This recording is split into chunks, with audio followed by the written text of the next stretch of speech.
மருத்துவ சிகிச்சைக்காக வெளிநாடு புறப்பட்ட பேரரசர். இவ்வாண்டின் 33 நாட்களில் வர்த்தக குற்றங்களில் 260 மில்லியன் இழப்பு. 4 கின்னஸ் உலக சாதனைகளுக்கு குறிவைக்கும் மகா கும்பமேளா. மாசாய் ஸ்ரீ சுப்பிரமணியர் ஆலய தைப்பூச திருவிழாவில் கிளீன் தைப்பூசம் நடவடிக்கை, தன்னார்வலர்களுக்கு அழைப்பு. போர் முடிந்ததும் காசாவை ஒப்படைக்கும் இஸ்ரேல் என்றார் ட்ரம்ப்.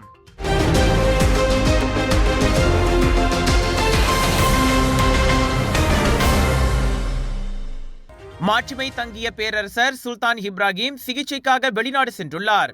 பேரரசருடன் அவரது இரு புதல்வர்களான துங்கா அப்துல் ரஹ்மான் மற்றும் துங்கா அபுபக்கர் ஆகியோரும் உடன் சென்றுள்ளனர். இந்த விவகாரத்தை ஆட்சியாளர்கள் மற்றும் கூட்டரசு அரசாங்கத்திற்கு சுல்தான் இப்ராஹிம் தெரிவித்துள்ளதாக இஸ்தானா நகாரா முகநூலில் பதிவிட்டுள்ளது. மாட்சிமை தங்கிய பேரரசர் விரைவில் நலன் பெறுவதற்கும் அவர் தொடர்ந்து நலமாக இருப்பதற்கும் பிரார்த்திக்கும்படி அனைத்து மக்களும் கேட்டுக் கொள்ளப்படுவதாக அந்த அறிக்கையில் இஸ்தானா நகாரா வலியுறுத்தியுள்ளது.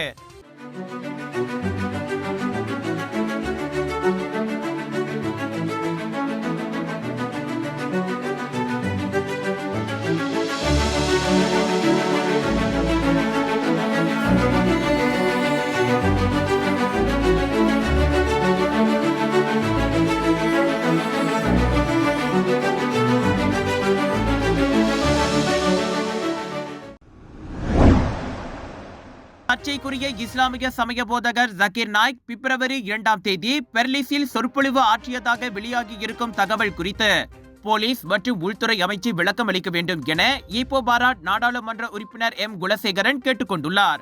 ஜக்கீர் நாய்க்கிற்கு ஏற்கனவே விதிக்கப்பட்ட தடை உத்தரவின் நிலை குறித்து போலீஸ் ஆராயும் என உள்துறை அமைச்சர் டத்துஸ்ரீ சைஃபுடின் நசுத்தியோன் வெளியிட்டு இருக்கும் கருத்தை தாம் வரவேற்றாலும் பொதுமக்களின் முக்கியத்துவத்தை கருதி இந்த விவகாரத்தில் விரைவான விளக்கம் தேவை என அவர் வலியுறுத்தினார். மலேசியாவில் பல்வேறு இனங்களையும் சமயங்களையும் கொண்ட மக்கள் இருந்து வந்தாலும் கடந்த 67 ஆண்டு காலமாக நாடு ஐக்கியத்துடனும் ஒற்றுமையாகவும் இருந்து வருகிறது.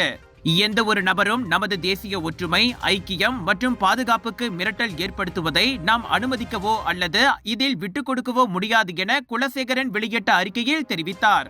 விலையோ மலிவு, செலவோ குறைவு, தரமோ உயர்வு, மனமோ நிறைவு.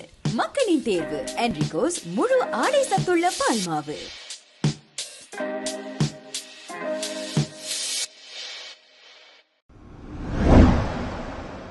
2025 புத்தாண்டு தொடங்கிய 33 நாட்களில் நாடு முழுவதிலும் ஏற்பட்ட வர்த்தக குற்ற செயல்களில் 260 மில்லியன் ரிங்கெட் இழப்பு ஏற்பட்டுள்ளது. பிப்ரவரி 2ஆம் தேதி வரை 5153 புகார்கள் சம்பந்தப்பட்ட 26 கோடியே 28 லட்சத்து 2072 ரிங்கெட் மோசடி பதிவாகி இருப்பதாக புக்கிட் அமான் வர்த்தக குற்ற புலனாய்வு துறையின் இயக்குனர் டத்துஸ்ரீ ரம்லி மொமா யூசுப் தெரிவித்திருக்கிறார். கடந்த ஆண்டு இதே காலகட்டத்தில் கிடைக்கப்பட்ட 4088 புகார்களில் ஏற்பட்ட 279.8 மில்லியன் ரிங்கெட் இழப்பை விட இது 26 விழுக்காடு அதிகமாகும். தினசரி வர்த்தக குற்றங்களில் 7.88 மில்லியன் ரிங்கெட் இழப்பு ஏற்பட்டுள்ளது. பெரிய அளவில் அதாவது 87.9 விழுக்காடு குற்ற செயல்களில் 195.3 மில்லியன் ரிங்கெட் இணைய மோசடியாகும் என ரம்லி தெரிவித்தார். மேலும் 49.6 மில்லியன் ரிங்கெட் சம்பந்தப்பட்ட 1988 தொலைத்தொடர்பு மோசடிகள், 6.2 மில்லியன் ரிங்கெட் சம்பந்தப்பட்ட 912 மீன் வர்த்தக மோசடிகள், 125.7 மில்லியன் ரிங்கெட் தொடர்பிலான 765 முதலீட்டு மோசடி சம்பவங்களும் அடங்கும். இது தவிர 102 காதல் மோசடி சம்பவங்களில் 4.9 மில்லியன் ரிங்கெட் இழப்பு, 3.7 மில்லியன் ரிங்கெட் இழப்பை கொண்ட 512 போலி கடன் திட்டங்களும் இந்த மோசடியில் அடங்கும். போலீசார் மேற்கொண்ட 2443 சோதனை நடவடிக்கையில் 2523 பேர் கைது செய்யப்பட்டதோடு 1315 சம்பவங்கள் தொடர்பில் குற்றச்சாட்டு கொண்டு வரப்பட்டதாக ரம்லி தெரிவித்தார். GM Indians பெருமிடன் வழங்கும் Selangor global Bollywood Bazaar and viral food festival 26 பிப்ரவரியிலிருந்து 2 மார்ச் வரை Aeon mall Bukit Raja Klang ஸ்லாங்கரில் வைரல் ஃபுட் ஃபெஸ்டிவலில் 100க்கும் அதிகமான உணவுகள், biryani, panipuri, Punjabi sweet, kunafa, goli soda, cheese nachos, wholesale விலையில் காலிவுட் பாலிவுட் சாரிகள், kids wear, home accessories, Punjabi suits, kurta, kurtis, lehenga என 80% வரை டிஸ்கவுண்டட் விலைகள். Aeon mall Bukit Raja Klang ஸ்லாங்கரில் big sale, big discount. மருத்துவ விசா மோசடி தொடர்பில் குடிநுழைவுத்துறையின் 22 அதிகாரிகளை EAIC எனப்படும் அமலாக்க நிறுவனங்களின் நெறிமுறை ஆணையம் விசாரணைக்கு அழைத்துள்ளது. உரிய ஆவணங்கள் மற்றும் தகவல்களை வழங்கி குடிநுழைவுத்துறையும் ஒத்துழைப்பு கொடுப்பதாக உள்துறை அமைச்சர் டத்துஸ்ரீ சைஃபுடின் நசுத்யோன் இஸ்மாயில் தெரிவித்தார். தவறான நடத்தையில் ஈடுபடும் எந்தவோர் அதிகாரிகளையும் குடிநுழைவுத்துறை பாதுகாக்காது, நிச்சயம் நடவடிக்கை எடுக்கும் என மக்களவையில் வழங்கிய பதிலில் அவர் கூறினார். கடந்த ஆண்டு மருத்துவ விசா என்ற போர்வையில் வெளிநாட்டினர் சட்டவிரோதமாக நுழைவதற்கு வழிவகுத்ததாக கூறப்படும் மோசடி மீதான விசாரணையின் ஒரு பகுதியாக 156 சமூக வருகை அனுமதி விண்ணப்ப கோப்புகளை EAIC கைப்பற்றியது. அவ்வாறு நாட்டிற்குள் நுழைந்தவர்கள் சட்டவிரோதமாக வேலை செய்வதற்காக பல ஆண்டுகளாக காணாமல் போய்விடுவது கண்டறியப்பட்டுள்ளது.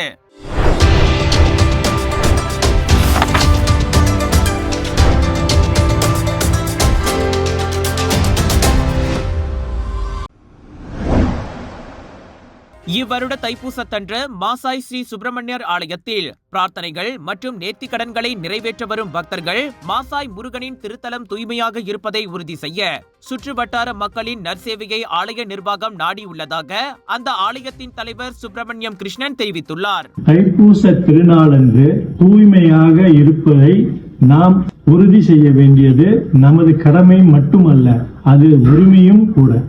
அவ்வகையில் பத்துமலை, பினாங்கு, ஈப்போ, சுங்கைப்பட்டாணி ஆகிய இடங்களில் இருக்கும் முருகன் ஆலயங்களில் தூய்மையை பாதுகாத்து வரும் கிளீன் தைப்பூசம் குழுவினர் இவ்வருடம் ஆலயத்தின் அழைப்பினை ஏற்று முதன் முறையாக மாசாய் திருமுருகன் ஆலயத்திற்கு தங்கள் சேவையை ஆற்ற வருகின்றனர். எனவே சுற்று வட்டார பக்த அன்பர்களே, இன்றே கொடுக்கப்படும் இணைப்பில் உங்கள் பெயர்களை பதிந்து இத்தைப்பூச திருவிழா அன்று நமது ஆலயத்தின் தூய்மையை காக்க வாருங்கள். வெற்றிவேல் முருகனுக்கு அரோகரா. தைப்பூச திருநாளில் பத்துமலை, பினாங்கு, ஈப்போ, சுங்கைப்புத்தானி ஆகிய இடங்களில் இருக்கும் முருகன் ஆலயங்களின் தூய்மையை பாதுகாத்து வரும் கிளீன் தைப்பூசம் தூய்மையான தைப்பூசம் எனும் கருப்பொருளில் தூய்மையை பேணி வரும் குழுவினர் இவ்வருடம் மாசாய் சுப்பிரமணியர் ஆலயத்தின் அழைப்பினை ஏற்று முதல் முறையாக மாசாய் ஸ்ரீ சுப்பிரமணியர் ஆலயத்திற்கு தங்கள் சேவையை வழங்கவிருக்கின்றனர். இந்த நடவடிக்கைக்கு தன்னார்வலர்கள் முன்வரும்படி அவர் அழைப்பு விடுத்துள்ளார். கீழே கொடுக்கப்பட்டிருக்கும் இணைப்பில் பெயர்களை பதிந்து தைப்பூச திருவிழாவின் போது மாசாய் சுப்பிரமணியர் ஆலயத்தின் தூய்மையை காக்க உதவும்படி சுப்பிரமணியம் கிருஷ்ணன் அறைகூவல் விடுத்தார். மலாக்கா 12ஆம் ஸ்ரீ சுப்பிரமணியர் ஆலயத்தில் இம்மாதம் 11ஆம் தேதி தைப்பூச திருவிழா மிகவும் சிறப்பாக ஏற்பாடு செய்யப்பட்டுள்ளதோடு மறுநாள் ரத ஊர்வலமும் நடைபெறவிருக்கிறது. தைப்பூசத்திற்கு முதல் நாள், அதாவது திங்கட்கிழமை 10ஆம் தேதி இரவு 9:30 மணியளவில் காவடி பூஜையும் அதனைத் தொடர்ந்து விநாயகருக்கு பொங்கல் வைக்கும் வைபவமும் மிகவும் கோலாகலமாக நடைபெறும். தைப்பூச தினத்தன்று விடியற்காலை 5 மணிக்கு நித்திய பூஜை, காப்பு கட்டுதல் மற்றும் பூர்வாங்க விக்னேஸ்வர பூஜையும், அன்றைய தினம் காலை 8:30 மணி தொடங்கி ஸ்ரீ சுப்பிரமணியர் ஆலயத்தில் பால்குடம் மற்றும் காவடிகளை எடுத்து பக்தர்கள் தங்களது நேர்த்திக்கடனை நிறைவேற்றுவார்கள். மகேஸ்வர பூஜைக்கு பின் பக்தர்களுக்கு அன்னதானமும் வழங்கப்படும். மறுநாள் 12ஆம் தேதி மாலை மணி 4:30க்கு மேல் ரத ஊர்வலமும் நடைபெறும். தைப்பூச நிகழ்ச்சியில் பக்தர்கள் அனைவரும் திரளாக வந்து கலந்து கொள்ளும்படி ஆலய நிர்வாகம் கேட்டுக் கொண்டுள்ளது. மேல் விவரங்களுக்கு கீழ்காணும் எண்களில் தொடர்பு கொள்ளலாம். இந்தியா உத்தரப்பிரதேசம் பிரயாக்ராஜில் நடைபெற்று வரும் மகா கும்பமேளா 4 கின்னஸ் உலக சாதனைகளுக்கு குறிவைத்துள்ளது. முதல் முயற்சியாக வரும் பிப்ரவரி 14 அன்று 15,000 துப்புரவு பணியாளர்கள் ஒன்றிணைந்து பக்தர்கள் புனித நீராடும் இடங்களை சுத்தம் செய்வார்கள். முந்தைய சாதனையாக 2019 10,000 துப்புரவு பணியாளர்கள் அதில் ஈடுபட்டனர். இரண்டாவது உலக சாதனை முயற்சியாக பிப்ரவரி 15 300க்கும் மேற்பட்டோர் சங்கத்தில் உள்ள நீரோடையை சுத்தப்படுத்த உள்ளனர். மறுநாள் பிப்ரவரி 16ஆம் தேதி அணிவகுப்பு மைதானத்தில் 1000 மின்னியல் ரிக்ஷாக்களை ஒரே நேரத்தில் இயக்கி புதிய உலக சாதனை படைக்க திட்டமிட்டுள்ளது. கடைசியாக பிப்ரவரி 17 கங்கை பந்தலில் 8 மணி நேரங்களில் 10,000 பேர் கையால் அச்சடித்து உலக சாதனை படைப்பார்கள். நடப்பில் 8 மணி நேரங்களில் கைரேகை ஓவியம் வரைந்த உலக சாதனையை பிரயாக்ராஜ் மேளா ஆணையம் வைத்துள்ளது. 2019 கும்பமேளாவின் போது 7,664 நபர்கள் கைரேகை ஓவியம் வரைந்து அச்சாதனையை ஏற்படுத்தினர். இச்சாதனை முயற்சிகள் கின்னஸ் புத்தகம் மற்றும் உலக சாதனை குழுவால் கண்காணிக்கப்பட்டு அங்கீகரிக்கப்படும். இதற்காக கின்னஸ் உலக சாதனை அதிகார தரப்பு விரைவில் பிரயாக்ராஜ் வருகிறது. இந்த தேங்காய் எண்ணெய் சமையல்ல அப்படின்னு ஸ்பெஷல் இருக்கு. கேரளாவிலிருந்து தயாரிக்கப்பட்ட ரேனாயூர் சமையல் தேங்காய் எண்ணெயில சமையல் செஞ்சு சாப்பிட்டா தரமாவும் இருக்கும், அறுசுவையாவும் இருக்கும்.